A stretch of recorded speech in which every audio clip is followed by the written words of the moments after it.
Eğer ağzınızda implant dişiniz varsa bu videoyu mutlaka sona kadar izleyin. Çünkü konuşacağım mevzu periimplantit, implantınızı yitirmeye sebep olabilen en büyük problemlerden biridir. Periimplantit nedir? Periimplantit, implantın yerleştirildiği bölgede, diş etinde ve sümük toxumasında yaranmış iltihaptır. Ve bu iltihap en esası çene kemiğin erimesine ve implantı yitirmenize sebep olabilir.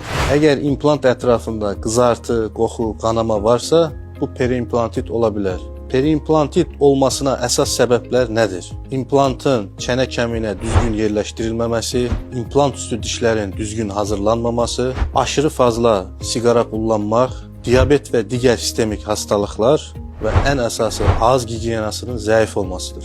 Periimplantit olmaması için ne etmeliyiz? İmplant yapımı sonrası müntəzəm olaraq stomatoloji müayinələrdən geçmeli, ağız içi gigiyenasına ciddi əməl etmeli, çalıştığımız kadar sigaradan uzak durmalı ve en esası doktorumuzun verdiği talimatlara ciddi şekilde əməl etmeli.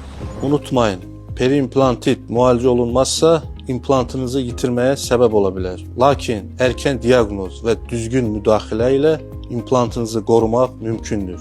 Ben sizin stomatologunuz Doktor Mesut Murat.